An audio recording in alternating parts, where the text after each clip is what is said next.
નમસ્કાર વિદ્યાર્થી મિત્રો, આઈસીના આ ઓનલાઈન પ્લેટફોર્મ ઉપર હું ધર્મેશ નાગડે આપ સર્વે વિદ્યાર્થી મિત્રોનું હાર્દિક સ્વાગત કરું છું।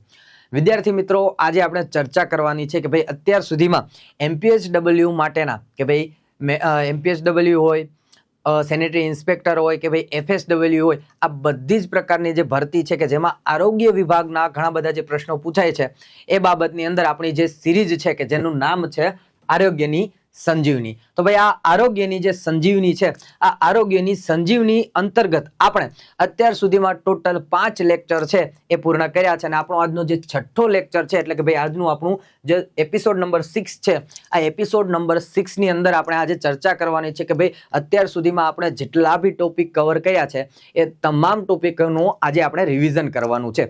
અને આ સેશનની વિશેષતા કહી દઉં કે ભાઈ આ સેશનની અંદર આપણે જેટલા બી ક્વેશ્ચન લઈએ એમાં હું 2 થી 5 સેકન્ડનો પોઝ લઈશ કે જ્યારે હું ક્વેશ્ચન વાંચી લઉં અને 2 થી 5 સેકન્ડનો જે પોઝ લઉં એટલે જે 2-5 સેકન્ડ ઊભો રહું છું એ દરમિયાન આપ સર્વે વિદ્યાર્થી મિત્રોએ કમેન્ટ બોક્સની અંદર કમેન્ટ કરવાની રહેશે, કારણ કે આ સંપૂર્ણ વિડીયો છે એ રેકોર્ડેડ ફોર્મની અંદર રહેશે।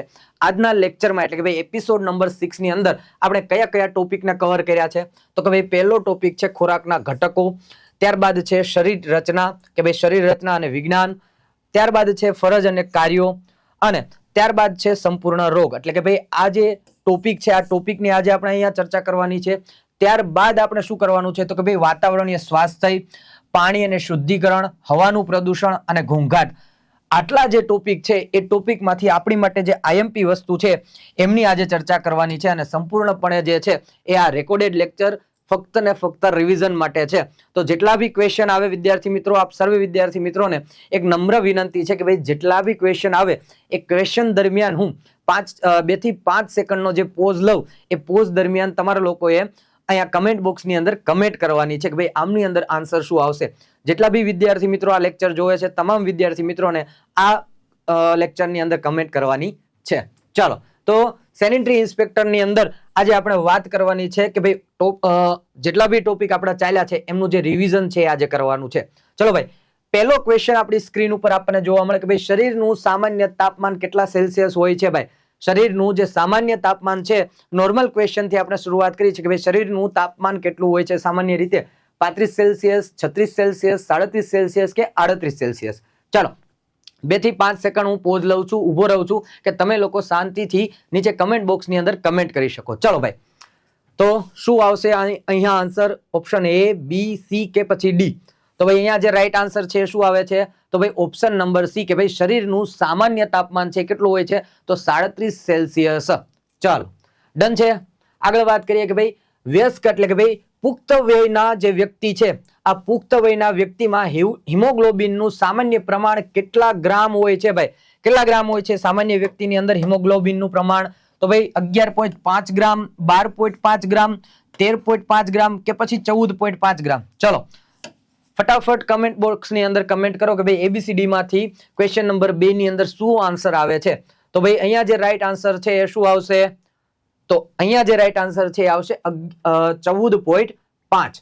ચલો ભાઈ, તો વાત કરવી છે હવે હિમોગ્લોબિનની, કારણ કે આજનો જે આપણો લેક્ચર છે એ રિવિઝન માટે છે, પ્લસ રિવિઝનની અંદર પણ આપણે જે થિયરી છે એમને સાથે સાથે કવર કરતું જવાનું છે અને એક ક્વિક પ્રકારનો જે લેક્ચર કહેવાય કે ક્વિક રિવિઝન છે એ આ લેક્ચરનું એક માધ્યમ છે। ચલો, તો હિમોગ્લોબિન એટલે શું થાય? તો ભાઈ હિમોગ્લોબિન કોને કહેવાય? તો હિમોગ્લોબિન એટલે કે ભાઈ જે હિમોગ્લોબિન એ લોહીના લાલ કોષો કે જેને આપણે RBC તરીકે ઓળખીએ, રેડ બ્લડ સેલ્સ તરીકે જેમને ઓળખીએ છીએ, આ રેડ બ્લડ સેલ્સમાં રહેલું લોહ તત્વયુક્ત પ્રોટીન છે। કેવું? તો ભાઈ અહીંયા કેવું પ્રોટીન રહેલું છે? લોહ તત્વયુક્ત પ્રોટીન છે। એ કેમાં રહેલું હોય તો RBC ની અંદર। RBC એટલે રેડ બ્લડ સેલ્સ ની અંદર આપણને જે લોહ તત્વયુક્ત પ્રોટીન જોવા મળે છે તેને આપણે કયા નામે ઓળખીએ તો એને આપણે ઓળખીએ છીએ હિમોગ્લોબિન તરીકે। અને આ હિમોગ્લોબિન છે એ આપણા શરીરની અંદર કેવું કાર્ય કરે?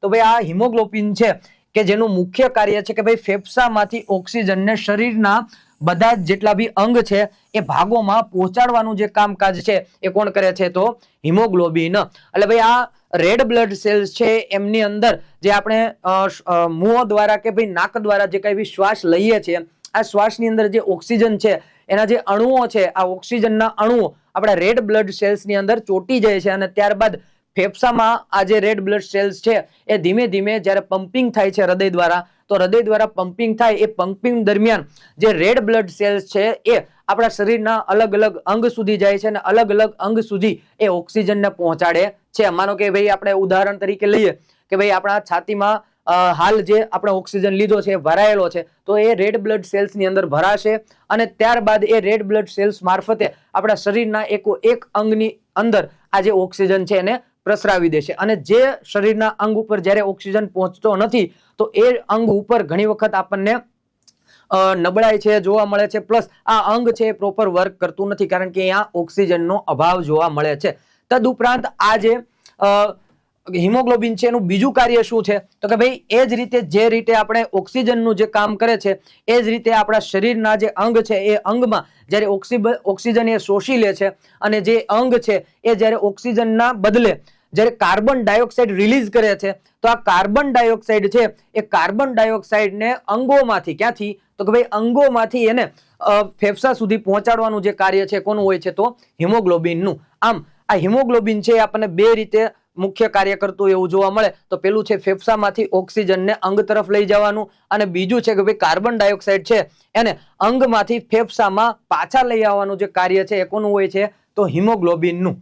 ચલો ભાઈ નેક્સ્ટ ક્વેશ્ચન તરફ આગળ વધીએ તો એની પહેલા આપણે જોઈ લે કે ભાઈ હિમોગ્લોબિન છે એનું ઓછું થવાનું કારણ શું છે.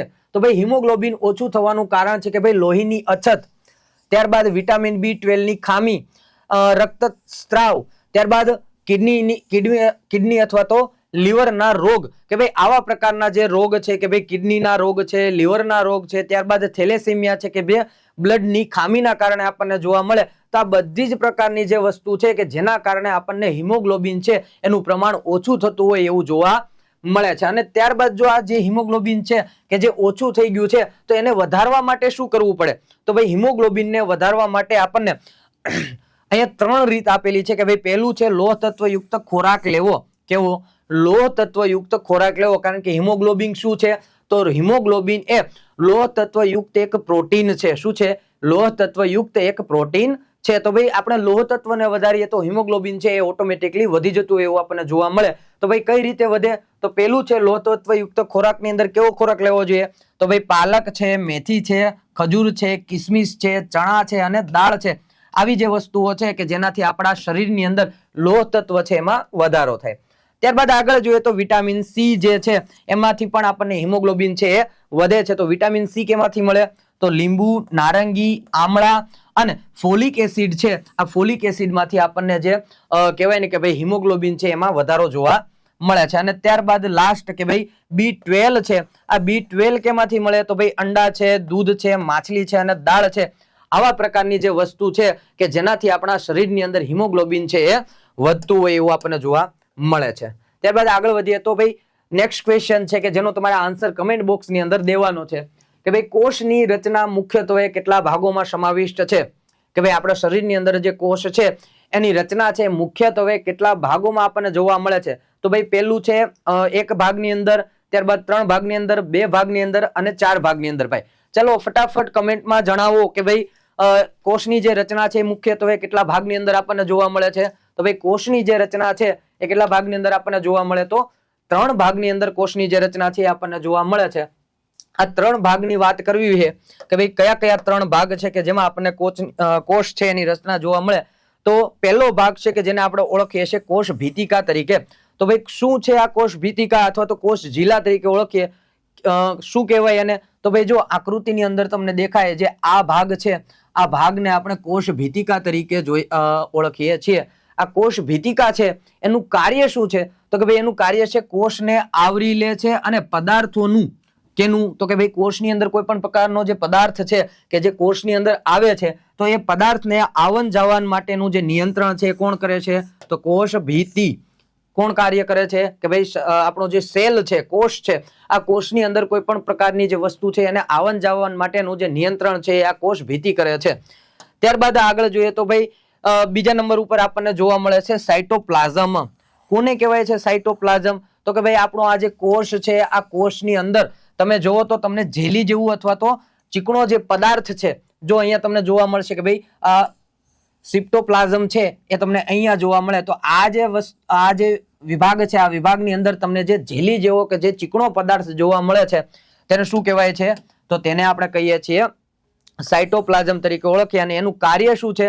તો ભાઈ કોષની અંદરનું જે જેલ છે, જેવા જે દ્રવ્યો છે, તેમાં વિવિધ અંગાણુઓ રહે છે. એટલે કે ભાઈ અલગ અલગ પ્રકારના જે ઓર્ગન્સના સેલ છે, જો અહીંયા તમને જોવા મળે તો આ જે અલગ અલગ પ્રકારના જે સેલ્સ છે એ ક્યાં તમને અંગાણુઓ જોવા મળે છે? તો આવડી આ જે સાયટોપ્લાઝમ છે એમની અંદર એ જોવા મળે કે જે જેલી જેવો ચીકણો પદાર્થ છે. અને ત્યારબાદ થર્ડ નંબર ઉપર આપણે જોઈએ તો થર્ડ નંબર ઉપર આપણને શું દેખાય છે? તો ન્યુક્લિયસ. કોને કહેવાય ન્યુક્લિયસ? તો કે ભાઈ કોષનું જે કેન્દ્ર છે, જો અહીંયા તમને કોષનું કેન્દ્ર જોવા મળે છે. આ કોષ કેન્દ્ર છે ને એમની અંદર તમને શું જોવા મળે? તો ભાઈ કોષ કેન્દ્ર છે કે તેને આપણે ઓળખીએ છીએ ન્યુક્લિયસ તરીકે. અને આ જે છે એ કોષનું નિયંત્રણ કરે છે. સંપૂર્ણ પ્રકારનું જે કોષનું નિયંત્રણ છે કોણ કરે છે? તો કોષ કેન્દ્ર છે એ કોષનું સંપૂર્ણપણે જે નિયંત્રણ છે એ કરે છે, કે જેમાં ડીએનએ હોય છે, કે જે ડીએનએ ની અંદર જે વંશાનુગત જે માહિતી છે, કે ભાઈ આપણા મા બાપની અંદર જે કાંઈ બી ખૂબીઓ છે, કે ભાઈ કોઈ પણ પ્રકારની ખામીઓ છે કે જે આપણને જીનેટિકલી રીતે અથવા તો વંશાનુગત મળતી હોય, તો એ કોના કારણે મળે છે? તો ભાઈ આપણું જે આ ન્યુક્લિયસ છે કે જેને આપણે કોષ કેન્દ્ર તરીકે ઓળખીએ, આ કોષ કેન્દ્રની અંદર આ બધી જ બાબત છે એ સ્ટોરેજ થતી હોય, એટલે કે ભાઈ સેવ થતી હોય છે. કે પછી કોઈ પણ પ્રકારનો જે રોગ છે એ આપણા શરીરની અંદર આવે, માતા પિતા તરફથી આપણને ઘણી વખત જે રોગ છે, ડિઝીઝ છે એ દિનની અંદર મળતા હોય. અધરવાઇઝ જે સારા ગુણ છે કે ભાઈ માતા પિતા તરફથી આપણને ખૂબસૂરતી મળે છે, ત્યારબાદ માતા પિતા તરફથી આપણને સારું આરોગ્ય મળે છે. માતા પિતાના જે ડીએનએ છે જ્યારે આપણી અંદર આવે તો આ કોષ કેન્દ્ર છે એમની અંદર જે માહિતીઓ સ્ટોરેજ થઈ હોય છે એ આપણને જીનેટિક રીતે આપણને મળતી હોય છે. તો આવા 3 પ્રકારના જે મુખ્ય ભાગ છે એ આપણને કોષની અંદર જોવા મળે છે. ચાલો નેક્સ્ટ ક્વેશ્ચન તરફ આગળ વધીએ તો સ્નાયુ પેશીના કેટલા પ્રકાર છે ભાઈ? ચલો, સ્નાયુ પેશી છે એમના કેટલા પ્રકાર છે? તો ભાઈ 2, 4, 5 કે 3. અહીંયા તમને 4 ઓપ્શન આપેલા છે કે જેમાં 2, 4, 5 કે 3 જે સ્નાયુ પેશી છે એ કેટલા પ્રકારની હોય છે? ચલો ભાઈ ફટાફટ કમેન્ટની અંદર તમારે જવાબ આપવાનો છે કે ભાઈ સ્નાયુ પેશી છે એના કેટલા પ્રકાર આપણને જોવા મળે છે? તો સ્નાયુ પેશીના મુખ્ય આપણને 3 પ્રકાર જોવા મળે છે. કયા કયા પ્રકાર છે એમની આપણે વિગતે ચર્ચા કરીએ તો ભાઈ સ્નાયુ પેશીના મુખ્ય 3 પ્રકાર, કે જેમાં સૌથી પહેલો પ્રકાર છે અસ્થિ સંબંધિત. ત્યારબાદ બીજા પ્રકારની વાત કરીએ તો હૃદય સ્નાયુ, અને ત્રીજા પ્રકારના સ્નાયુની વાત કરીએ તો મૃદુ સ્નાયુ તરીકે એને આપણે ઓળખી શકીએ છીએ. આ ત્રણેય સ્નાયુ છે તેનું પોતપોતાનું અલગ અલગ રીતે વર્ચસ્વ છે. એક પછી એકને આપણે જોઈએ તો ભાઈ અસ્થિ સંબંધિત જે સ્નાયુ છે કે જે હાડકા સાથે જોડાયેલા છે, કેની સાથે? હાડકા સાથે જોડાયેલા છે. અને એની ખાસ ખૂબી એ છે કે એ સ્વૈચ્છિક રીતે ગતિ માટે હોય છે. ભાઈ કઈ રીતે? સ્વૈચ્છિક રીતે એ ગતિ કરે છે. હવે આપણે એમને જોઈએ કે ભાઈ અહીંયા આપણને આપેલું છે કે ભાઈ જે અસ્થિ સાથે સંબંધિત છે તો કેવા પ્રકારના? તો જો તમને અહીંયા હાથની જે આકૃતિ છે, હાથની આકૃતિ આપેલી છે, તો હાથની અંદર આપણને જો અહીંયાના જે મસલ્સ છે, અહીંયાના જે મસલ્સ છે, એ મસલ્સ છે એને આપણે અસ્થિ સંબંધિત મસલ્સ તરીકે ઓળખી શકીએ. અને આ કેવા મસલ્સ છે? તો સ્વૈચ્છિક રીતે, એટલે આપણે જેમ કહીએ ને એમ એ મૂવમેન્ટ થતા હોય. તમે ઘણી વખત જુઓ તો આપણા હાથની અંદર આપણે જે રીતે મસ્ક્યુલરને હલાવીએ છીએ તો આ મસ્ક્યુલર જે આપણી ઈચ્છા મુજબ હલે એને શું કહેવાય છે? સ્વૈચ્છિક રીતે મૂવમેન્ટ કરી શકે અથવા તો ગતિ કરી શકે, એ રીતે આપણે એને ઓળખી શકીએ છીએ. આ એમની ખૂબી છે. અને આ આઈએમપી વસ્તુ પણ છે, એટલા માટે આપણે રિવિઝનની અંદર આનો ઉલ્લેખ કરેલો છે. તો આ ખાસ કરીને યાદ રાખવાનું રહેશે. ચાલો ત્યારબાદ આગળ વાત કરીએ તો બીજા પ્રકારની કે ભાઈ હૃદય સ્નાયુ. હવે કોને કહેવાય હૃદય સ્નાયુ? તો ભાઈ ફક્ત હૃદયમાં જ જોવા મળે, અને એ કેવા છે? તો કે ભાઈ અનૈચ્છિકપણે વિશિષ્ટ ગોઠવણી વાળા છે. હવે આ અનૈચ્છિકનો અર્થ શું થાય? તો હમણાં જેમ આપણે અસ્થિ સંબંધિતની અંદર જોયું કે ભાઈ અસ્થિ સંબંધિતની અંદર આપણને જે સ્વૈચ્છિક મૂવમેન્ટ જોવા મળે છે એ આમની અંદર જોવા નથી મળતી. જો અહીંયા તમને જોવા મળે કે ભાઈ આ હૃદયની જે આકૃતિ છે, આ હૃદયની આકૃતિની અંદર તમને જેટલા બી મસ્ક્યુલર જોવા મળે છે, આ બધા જ મસ્ક્યુલર આપણે કહીએ એ રીતે પોતે ગતિ કે મૂવમેન્ટ કરતા નથી. એ સ્વૈચ્છિક રીતે પોતે ધબકવાનું જે કાર્ય છે એ કરતા હોય છે, અને સતત ને સતત એ પોતે પોતાની રીતે ધબકતા હોય છે, આપણી ઈચ્છા મુજબ ધબકતા નથી. અને આમની અંદર જો તમે જુઓ તો આમના જે જે આમની પેશીઓ છે એ કેવી હોય છે? તો શીરા રૂપે છે એ આપણને જોવા મળતી હોય છે. ત્યારબાદ આગળ વાત કરીએ તો ભાઈ મૃદુ સ્નાયુ. હવે મૃદુ સ્નાયુ કોને કહેવાય? તો એમને આપણે બીજા નામ તરીકે ઓળખીએ સ્મૂથ મસ્ક્યુલર તરીકે. કોને કહેવાય સ્મૂથ મસ્ક્યુલર? તો ભાઈ સ્મૂથ મસ્ક્યુલરની અંદર આંતરિક અંગો કે જેમ કે પેટ, આંતરડા, આ જે અંગોની અંદર જે મસ્ક્યુલર છે કે જે માંસપેશીઓ જોવા મળે છે એને આપણે મૃદુ સ્નાયુ તરીકે ઓળખી શકીએ. અને આ મૃદુ સ્નાયુ છે કે જેની અંદર આપણને શું જોવા મળે છે, તો પણ એ પણ છે એ અનિશ્ચિત રીતે કાર્ય કરતા હોય એવું આપણને જોવા મળે કે એ આપણી ઈચ્છા મુજબ કાર્ય કરતા નથી. કઈ રીતે? અનિશ્ચિત રીતે કાર્ય કરે કે ભાઈ આંતરડાને આપણે એમ કહીએ કે ભાઈ તું મોટું થા તો એ ના થાય, આંતરડાને એમ કહીએ કે ભાઈ તું નાનું થા તો ના થાય. આપણી ઈચ્છા મુજબ એ વર્ક ના કરતા હોય એને આપણે અનિશ્ચિત રીતે કહી શકીએ. તો ભાઈ મૃદુ સ્નાયુની અંદર તમે જોઈ શકો છો કે જે આ સ્મૂથ સ્નાયુ છે કે જે આંતરડાનો કે પેટનો જે ભાગ છે કે એમની અંદર જે મસ્ક્યુલર છે એમનો આપણે ઉલ્લેખ કરી શકીએ. આમ આપણને મસ્ક્યુલરના કેટલા પ્રકાર જોવા મળે છે? તો 3 પ્રકાર જોવા મળે છે. ચાલો નેક્સ્ટ ક્વેશ્ચન ઉપર જઈએ. ચલો, ભારત દેશમાં સૌથી વધારે લેવાતો મુખ્ય ખોરાક કયો છે ભાઈ? ચલો ભાઈ ફટાફટ રિવિઝન લેક્ચરની અંદર તમારા બધા વિદ્યાર્થી મિત્રોને કમેન્ટ કરવાની છે અને કમેન્ટ બોક્સની અંદર મારે બધા જ ક્વેશ્ચનના આન્સર જોઈએ છે કે ભાઈ ભારતની અંદર સૌથી વધારે લેવાતો મુખ્ય ખોરાક કયો છે કે જેમાં ચરબી છે, પ્રોટીન છે, વિટામિન છે કે ભાઈ કાર્બોહાઈડ્રેટ છે? ચલો ભાઈ હું 2 સેકન્ડ પોઝ લઉં છું, તમારા લોકોને કમેન્ટમાં જવાબ આપવાનો છે કે ભાઈ ભારત દેશમાં સૌથી વધારે લેવાતો મુખ્ય ખોરાક કયો છે? તો અહીંયા જે રાઈટ આન્સર છે એ શું આવશે? Right answer option number D આવશે, કાર્બોહાઈડ્રેટ. તો શું છે આ કાર્બોહાઈડ્રેટ એની એક વખત આપણે માહિતી લઈ લે તો ભાઈ ભારતના લોકોના મુખ્ય આહારમાં અનાજ એટલે કે ભાઈ અનાજની અંદર આપણે શું શું જોઈ શકીએ? તો ચોખા છે, ઘઉં છે, મકાઈ છે, બાજરી છે વગેરે જે છે એને આપણે અનાજની અંદર આપણે ઉલ્લેખિત કરી શકીએ અથવા તો અનાજની અંદર એમને ગણી શકીએ અને એ બધું જ કાર્બોહાઈડ્રેટ થી સમૃદ્ધ છે. અને આ કાર્બોહાઈડ્રેટ છે એનું મુખ્ય કાર્ય શું છે? તો કે જેમ આપણા પ્લેનને ઈંધણની જરૂર પડે, જેમ બાઇકને પેટ્રોલની જરૂર પડે, જેમ 4-વ્હીલને ડીઝલની જરૂર પડે, એમ શરીરને ચલાવવા માટે શેની જરૂર પડે? તો એનર્જીની. અને સૌથી વધારે જે એનર્જી છે તો ભાઈ સૌથી વધારે એનર્જી એટલે કે ભાઈ 60 થી 70% જેટલી જે એનર્જી છે એ કેમાંથી મળે છે? તો કાર્બોહાઈડ્રેટમાંથી. તો કાર્બોહાઈડ્રેટ છે એ આપણી માટે એટલે ઇમ્પોર્ટન્ટ છે કે એમાં સૌથી વધારે 60 થી 70% જેટલી જે છે એ આપણને શું મળે છે? તો ઉર્જા મળે છે. શું મળે છે? ઉર્જા અથવા તો એનર્જી મળે છે. એટલે ભારતના લોકો છે કે જે પોતાના આહારની અંદર શું લે છે? તો અનાજ લે છે. બાકી તમે ઇન્ડિયાની બહાર જુઓ તો મોસ્ટ ઓફલી તમને જે અનાજ છે એ ઓછા પ્રમાણની અંદર જોવા મળે છે. તો ભારતના લોકોની અંદર જે એનર્જીનું જે રાજ છે એ શું છે? કાર્બોહાઈડ્રેટ યુક્ત જે ખોરાક છે એ આપણને જોવા મળે છે. ચાલો ત્યારબાદ વાત કરીએ કે ભાઈ આ કાર્બોહાઈડ્રેટ છે એનું બંધારણ કે ભાઈ તમને કદાચ જો કાર્બોહાઈડ્રેટની અંદર વધારે વિશેષ પૂછે તો એમની અંદર એમનું જે બંધારણ છે એ બાબતનો ઘણી વખત ક્વેશ્ચન આવતો હોય તો એના બંધારણ ઉપર જોઈ લે કે ભાઈ કાર્બોહાઈડ્રેટ કેનું બનેલું છે? તો કાર્બોહાઈડ્રેટ કાર્બન, હાઇડ્રોજન અને ઓક્સિજન આવા 3 પ્રકારના સંયોજનથી આવા 3 પ્રકારના જે જૈવિક સંયોજનો છે એનું આ જે કાર્બોહાઈડ્રેટ છે એ બનેલું હોય છે અને તે શરીર માટે જો ભાઈ ખાસ આઈએમપી કરજો, કેવું? ખાસ આઈએમપી કે શરીર માટે પ્રથમ, કેવું? પ્રથમ અને મુખ્ય ઉર્જાનો જે સ્ત્રોત છે એ કોને ગણવામાં આવે છે? શરીર માટે પ્રથમ અને મુખ્ય ઉર્જાના સ્ત્રોત તરીકે આપણે કાર્બોહાઈડ્રેટ છે એને ગણી શકીએ છીએ. આ કાર્બોહાઈડ્રેટ છે એમની અંદર આપણે જોઈએ તો ભાઈ કાર્બોહાઈડ્રેટ શરીર માટે મુખ્ય ઉર્જાનો તત્વ છે, તેનું મુખ્ય સ્ત્રોત અનાજ છે. ભાઈ આપણા ભારતની અંદર સૌથી વધારે અનાજ જ ખાવામાં આવે છે.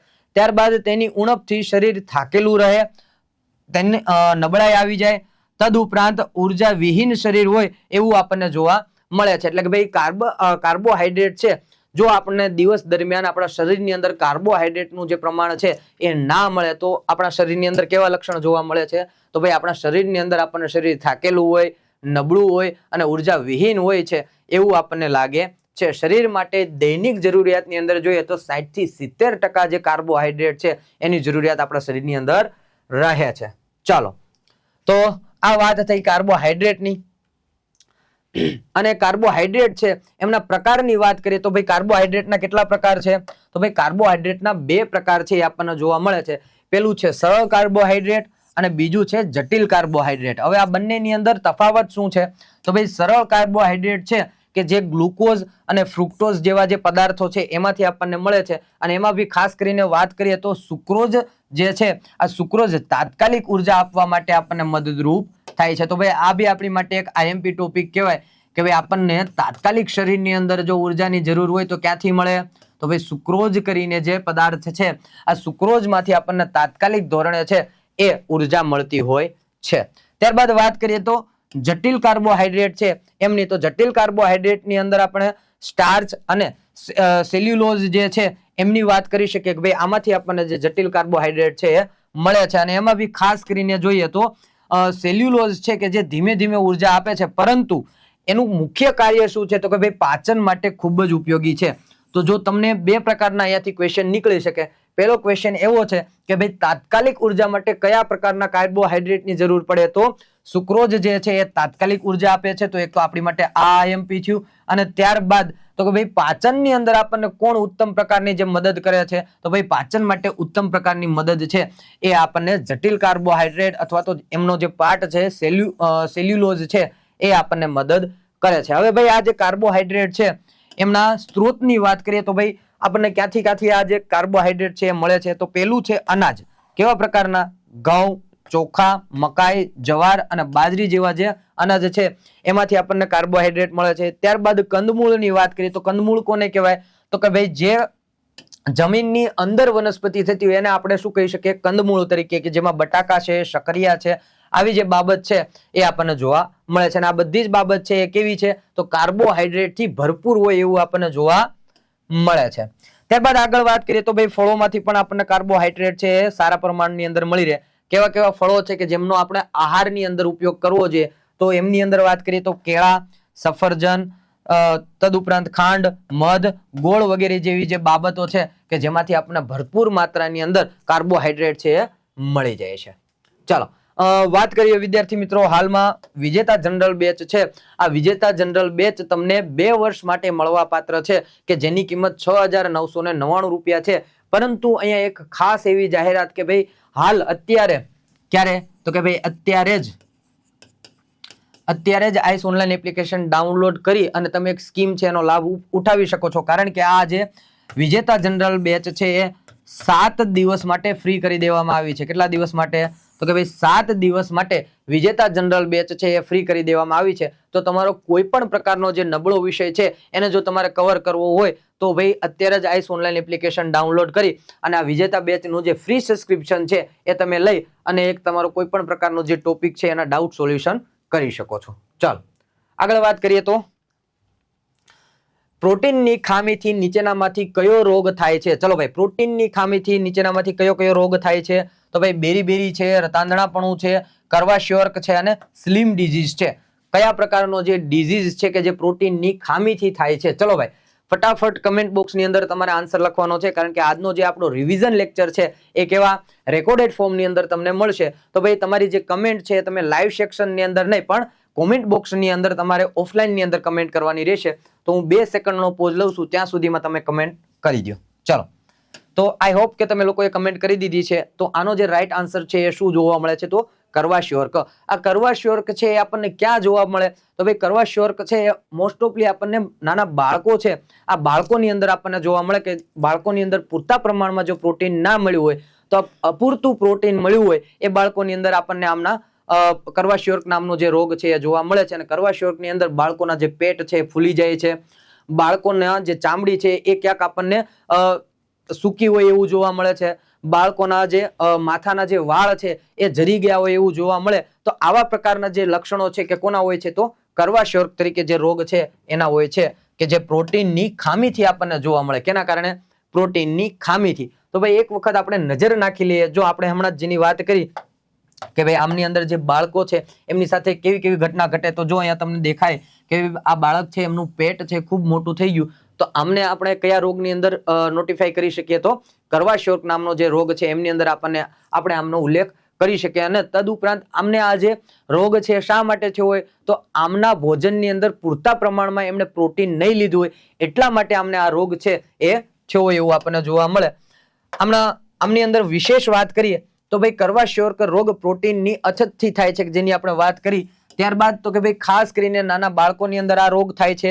જ્યારે તેઓ પૂરતું પ્રોટીન યુક્ત ખોરાક લેતા નથી ત્યારે બાળકોની અંદર આ રોગ છે એ આપણને જોવા મળે. એના લક્ષણોની જો આપણે વાત કરીએ તો ભાઈ શરીર છે એ ફૂલવું, વાળ છે એ જરી જવા, શરીર નબળું પડવું, ત્યારબાદ ત્વચા છે કે જે ચામડી છે કે જે સુકાઈ જાય અને ભૂખ ન લાગવી જેવી બાબતો છે કે જેના એ કોના લક્ષણો છે? તો કર્વાશ્યોર્ક કરીને જે રોગ છે એના લક્ષણ આપણને જોવા મળે. કર્વાશ્યોર્ક રોગ છે એમની અંદર આપણને કેની ખામી જોવા મળે છે? તો પ્રોટીનની ખામી જોવા મળે છે. અને ત્યારબાદ બીજા જે 3 ઓપ્શન હતા કે જે આપણે જોઈએ કે ભાઈ બેરીબેરીઝ છે, રતાંધણાપણું છે અને સ્લિમ ડિઝીઝ છે. જો તમને એક્ઝામની અંદર આ બાબતના ક્વેશ્ચન પૂછવામાં આવે તો એક નાની એવી જે ચર્ચા છે આ રિવિઝન લેક્ચરની અંદર એની પણ કરી લઈએ કે ભાઈ બેરીબેરીઝ રોગ છે, આ બેરીબેરીઝ રોગ કોની ઉણપથી થાય તો વિટામિન B1 છે એમની ઉણપથી આ રોગ થાય છે. ત્યારબાદ રતાંધણાપણું છે કોની ઉણપથી થાય તો વિટામિન A છે એમની ખામીથી આપણા જે લોહની અછત છે કે ભાઈ લોહીની અંદર જે લોહ તત્વ છે એની અછત છે એના કારણે આપણને રતાંધણાપણું છે એ પણ આવી શકે. તો ભાઈ વિટામિન A યુક્ત ખોરાક ખાવો જોઈએ. ત્યારબાદ જે કરવાશ્યોર્ક છે કે જેની આપણે ચર્ચા કરી તો ભાઈ કરવાશ્યોર્ક છે પ્રોટીનની ખામીથી થતો હોય એવું આપણને જોવા મળે છે. ચાલો નેક્સ્ટ ક્વેશ્ચન તરફ આગળ વધીએ તો ચામડી પર લાલ ભૂરા રંગના ડાઘા થવા, ચિંતાતુર, નિસ્તેજ, ચીડિયું અને એકાગ્રતાહીન વાળું જોવા મળે છે. આવા લક્ષણો કયા વિટામિનની ઉણપથી થાય છે? ચલો ભાઈ, કયા વિટામિનની ઉણપથી આવા પ્રકારના જે લક્ષણો છે એ જોવા મળે કે ચામડી પર લાલ ભૂરા રંગના ડાઘા થવા, ચિંતાતુર આપણને વ્યક્તિ જોવા મળે છે, પ્લસ એ વ્યક્તિના મોઢા ઉપરનું જે તેજ છે એ જતું રહ્યું હોય કે જેને આપણે નિસ્તેજ તરીકે ઓળખીએ છીએ. તો એમની અંદર શું રાઈટ આન્સર આવે છે કે ભાઈ વિટામિન B1 ની ઉણપથી, વિટામિન B3 ની ઉણપથી, વિટામિન B2 ની ઉણપથી કે પછી વિટામિન B6 ની ઉણપથી. ચલો ભાઈ કમેન્ટની અંદર તમારા જવાબ આપવાનો છે કે ભાઈ આમની અંદર શું આન્સર આવશે. તો ભાઈ આમની અંદર રાઈટ આન્સર આવે છે કે ભાઈ વિટામિન B3 છે એની ખામીથી આપણને આ ઉપર પ્રકારના જે લક્ષણો છે એ જોવા મળે. એક વખત એમની બાબતની ચર્ચા કરીએ કે ભાઈ વિટામિન B3 છે એ કઈ રીતે આપણને ઉપયોગી થાય. તો ભાઈ ચામડી પર લાલ ભૂરા રંગના જે દાગા થવા, ચિંતાતુરતા આપણને જોવા મળે, નિસ્તેજતા જોવા મળે, આ બધા જ પ્રકારના લક્ષણ છે આ બધા જ વિટામિન B3 છે કે જેને આપણે કયા નામે ઓળખીએ છીએ તો વિટામિન B3 ને આપણે નિયાસિન તરીકે ઓળખીએ છીએ. ભાઈ આને પણ IMP કરજો કારણ કે એક્ઝામની અંદર તમને આમના નામ પણ પૂછવામાં આવે છે કે ભાઈ વિટામિન B3 ને બીજા કયા નામે ઓળખવામાં આવે. વિટામિન B3 ને આપણે નિયાસિન તરીકે પણ ઓળખી શકીએ છીએ. આ વિટામિન B3 ની કમીથી આ રોગ છે આપણને જોવા મળે છે. આ ઉણપથી થતો મુખ્ય રોગ છે પેલાગ્રા. કયો રોગ થાય છે તો ભાઈ B3 ની કમીથી આપણને કયો રોગ જોવા મળે તો B3 ની કમીથી આપણને પેલાગ્રા નામનો જે રોગ છે એ જોવા મળે છે કે જેમની અંદર આપણને ચામડીનો રોગ, ત્યારબાદ અતિસાર. આ અતિસારની વાત કરીએ તો ગૌતમ બુદ્ધને થયો હતો. કોને? ગૌતમ બુદ્ધને જે તે ટાઈમે અતિસાર નામનો જે રોગ થયો હતો કે જેનું મુખ્ય કારણ શું હોઈ શકે તો તેનું મુખ્ય કારણ છે B3 નામનું વિટામિન. શું? B3 ની ઉણપથી આ થયું હોય એવું આપણને જોવા મળે છે. ત્યારબાદ માનસિક તકલીફો થાય અને લાસ્ટમાં આનું જે મોટામાં મોટું સ્ટેજ કહેવાય તો એ કયું છે? મૃત્યુ જેવી જે ગંભીર બીમારી છે એ B3 ની ઉણપથી થઈ શકે અથવા તો એને આપણે કયા નામે ઓળખીએ તો નિયાસિન. ચાલો ડન છે અહીંયા સુધી. તો આગળ વાત કરીએ.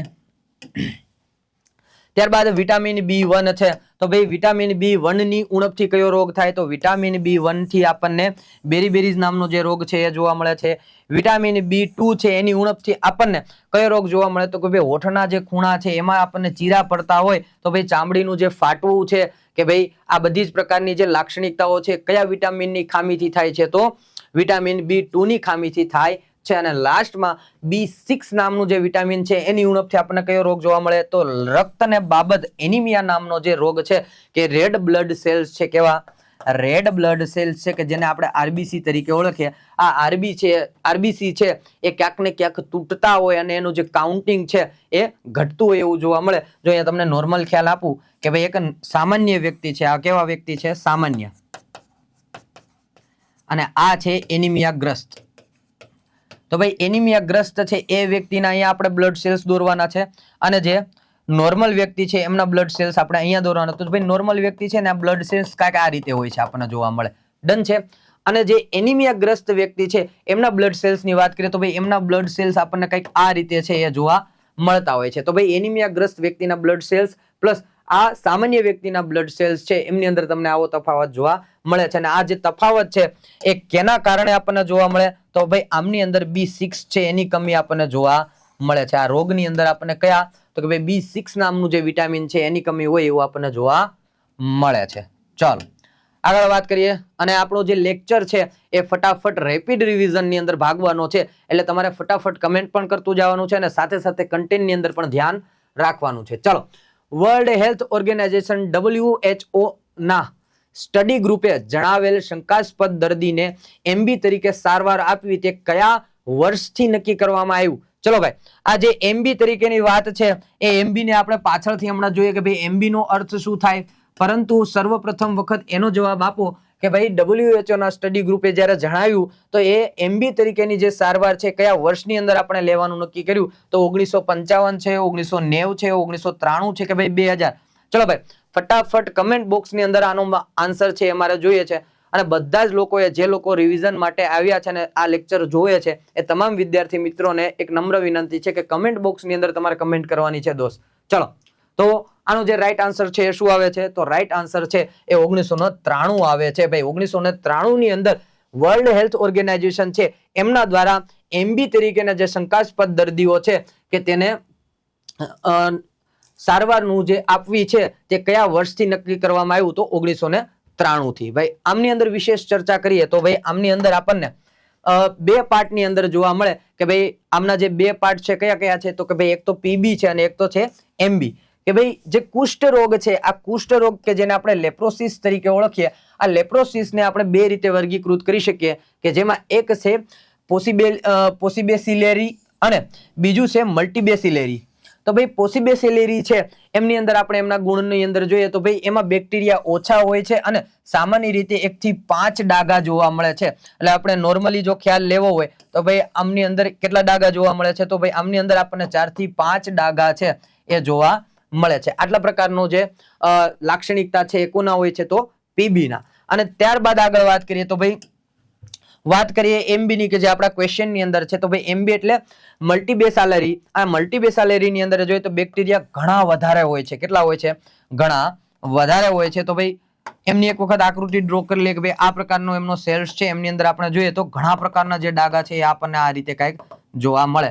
તો આવી જે આકૃતિ છે કેની છે? તો એમબી ની, કે જેમાં 5 થી વધુ ડાઘા હોય અથવા તો નર્વસ ઇન્વોલ્વમેન્ટ જોવા આપણને મળે છે કે ભાઈ આપણી જે નર્વસ સિસ્ટમ છે કે જેનાથી આપણને ખ્યાલ આવે કે ભાઈ આપણા શરીરની અંદર કઈ જગ્યાએ આપણને ખંજવાળ આવે છે, આપણા શરીરના ભાગની અંદર આપણને કોઈક ટચ કરે તો પણ ખ્યાલ આવે, કોઈક જગ્યાએ આપણે બેઠા હોય આપણને કોઈક વસ્તુ લાગતી હોય કે પછી કોઈ પણ પ્રકારનું ઇરિટેશન થતું હોય આપણા શરીરની અંદર, તો એનો જે ખ્યાલ છે એ ક્યાંથી આપણને આવે છે? તો આપણા નર્વસ સિસ્ટમ દ્વારા આપણા બ્રેનની અંદર એક સંદેશો પહોંચાડવામાં આવે કે ભાઈ તમારા પગની અંદર મચ્છર કાપે છે કે તમારા હાથની અંદર તમને ખંજવાળ આવે છે કે પછી કોઈ પણ પ્રકારનું તમે જો વાવાઝોડું આવતું હોય અને ઘણો બધો જે પવન ફૂંકાતો હોય એમની અંદર જે રજ છે કે જે રજ આપણા આંખની નજદીક આવે તો આપણું નર્વસ સિસ્ટમ છે એ એકદમ એક્ટિવ થઈ જાય કે ભાઈ ફટાફટ આંખ બંધ કરો, તમારા આંખની અંદર કંઈક પડવાનું છે. અને જેવું જ આપણા આંખની નજદીક કંઈક આવે એટલે આપણી આંખો તરત બંધ થઈ જાય. તો આ જે કાર્ય છે કોનું હોય છે? તો નર્વસ સિસ્ટમનું. અને ઘણી વખત આવડા આ જે નર્વસ સિસ્ટમ છે એની ઉપર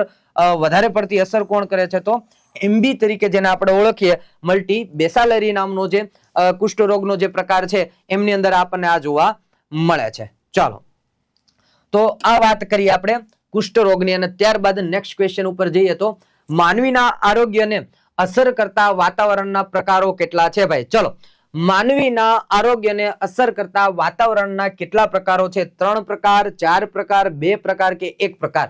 ચલો ભાઈ કમેન્ટ બોક્સ ની અંદર તમારે જણાવવાનું છે કે ભાઈ માનવીના આરોગ્યને એટલે ભાઈ માનવીનું જે આરોગ્ય છે, માનવીની જે હેલ્થ છે એમની અંદર કઈ પ્રકારની જે અસર છે એ આપણને જોવા મળે. તો એમની અંદર કેટલી પ્રકારની અસર છે? તો ભાઈ 4 પ્રકારની જે વાતાવરણીય અસરો છે એ આપણને જોવા મળે.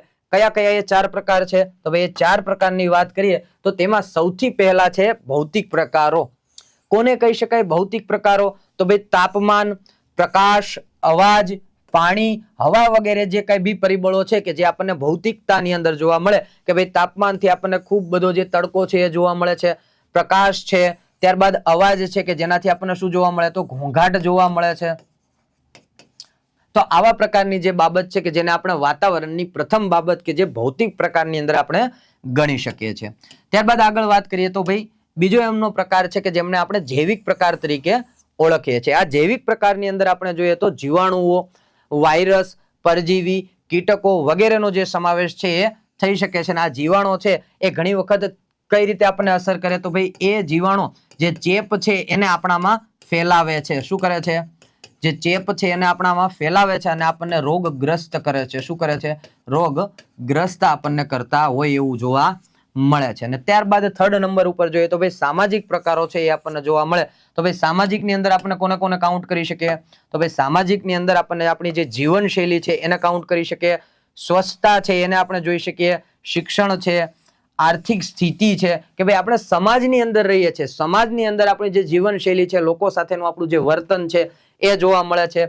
ત્યારબાદ આજુબાજુની જે સ્વચ્છતા છે કે ભાઈ ગંદકી ના થવા દેવી જોઈએ. જો ગંદકી થવા દીધી તો આજુબાજુની અંદર મચ્છરનો જે ઉપદ્રવ છે એ વધે, મલેરિયા, ત્યારબાદ ચિકનગુનિયા, આવા પ્રકારના જે ચેપી રોગો છે એ ઘણી વખત આ સ્વચ્છતાના અભાવના કારણે આપણને જોવા મળે છે. અને ત્યારબાદ એમનો જે લાસ્ટ પ્રકાર છે એ જોઈએ કે ભાઈ ચોથા નંબર ઉપર આપણને શું જોવા મળે છે? તો કે ભાઈ માનસિક પ્રકારો.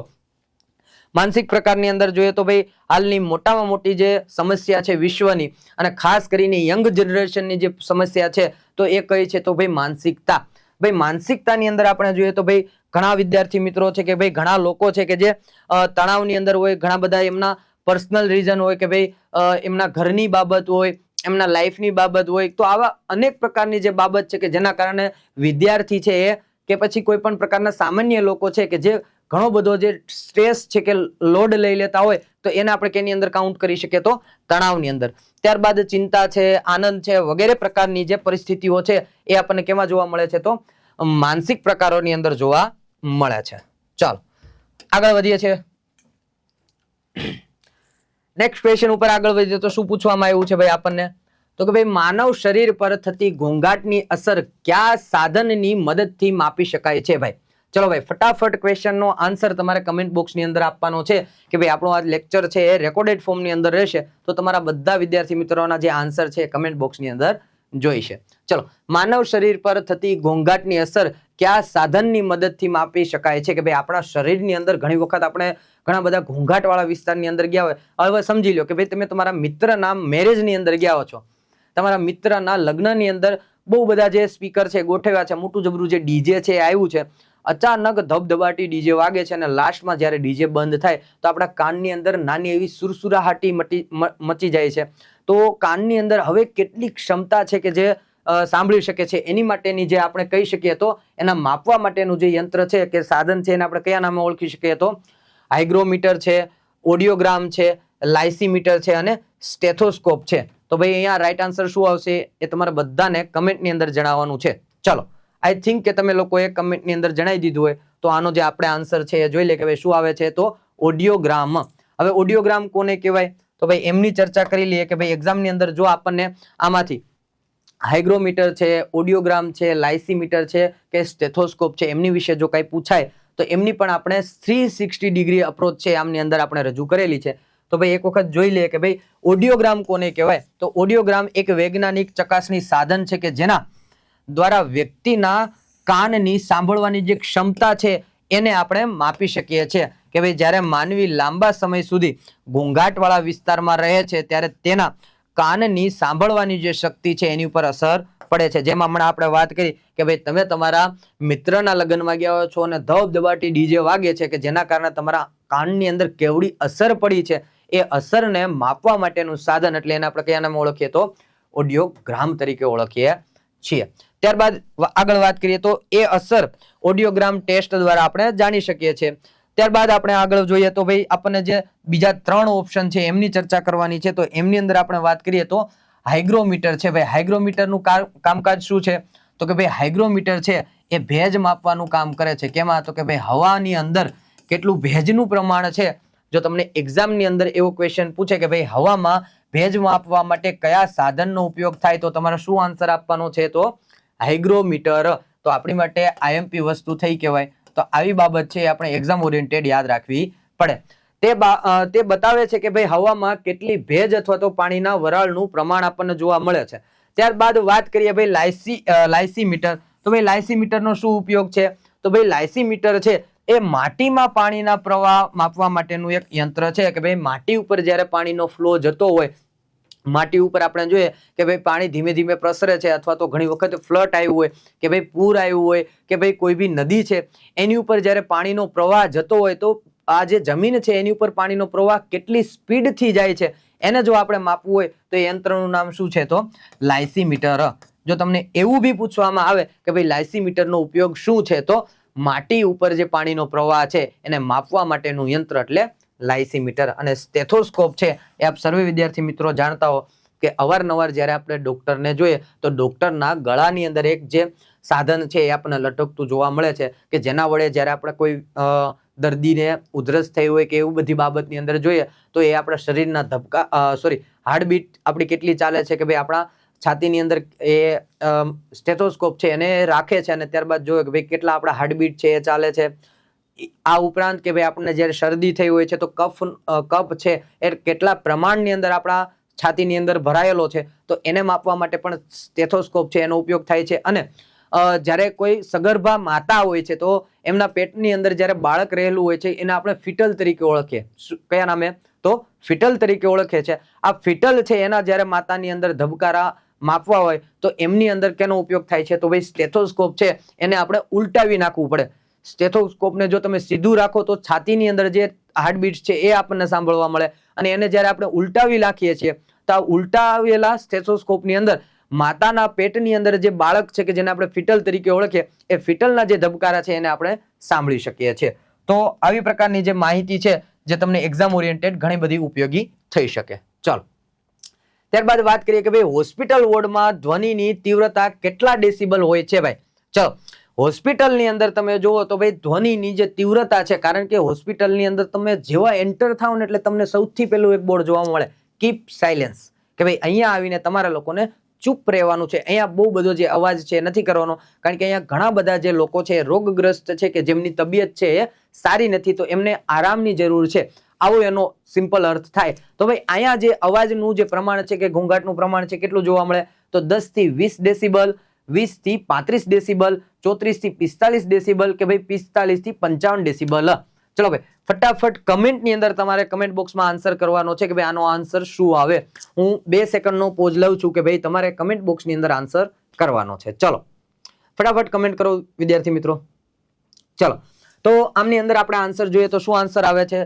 તો કે ભાઈ હોસ્પિટલના વોર્ડમાં જે ધ્વનિની તીવ્રતા છે કેટલી જોવા મળે છે? આપણને 20 થી 35 ડેસિબલ છે એ જોવા મળે છે. આ ઉપરાંત આપણને 10 થી 20 ડેસિબલ ક્યાં જોવા મળે? 34 થી 45 ડેસિબલ છે એ ક્યાં જોવા મળે? અને 45 થી 55 ડેસિબલ છે એ ક્યાં જોવા મળે? તો જો એક્ઝામની અંદર તમને આ બી પૂછવામાં આવે તો આમનું પણ આપણે એક સોલ્યુશન છે એ આપણે રિવિઝન લેક્ચરની અંદર રાખેલું છે. એક વખત એમની ઉપર પણ નજર નાખી લે કે ભાઈ 10 થી 20 ડેસિબલ છે એ ક્યાં જોવા મળે છે? તો ભાઈ આ સ્તરે અવાજ બહુ નાનો અને શાંતિપૂર્ણ હોય છે કે જે લાઇબ્રેરીમાં શાંતિથી સૂતેલા બાળકના રૂમમાં અને પાનની જે સરસરાહટ છે એમની અંદર આપણને 10 થી 20 ડેસિબલ છે એ અવાજ જોવા મળે છે. ત્યારબાદ વાત કરીએ કે ભાઈ 20 થી 35 ડેસિબલ છે એ અવાજ આપણને ક્યાં જોવા મળે છે? તો ભાઈ સામાન્ય રીતે શાંતિપૂર્ણ ઓફિસ છે કે પછી કોઈ હોસ્પિટલના વોર્ડ છે એમની અંદર આપણને 20 થી 35 ડેસિબલ છે એ અવાજ જોવા મળે છે. અને ત્યારબાદ વાત કરીએ ભાઈ 34 થી 45 ડેસિબલ છે એ ક્યાં આપણને અવાજ જોવા મળે છે? તો ભાઈ 34 થી 45 ડેસિબલ આપણને થોડી વધુ અવાજવાળી જગ્યાઓ ઉપર જોવા મળે. કેવી? આ બંનેથી થોડી વધારે અવાજવાળી જે જગ્યા છે એમની અંદર આપણને આ જોવા મળે છે.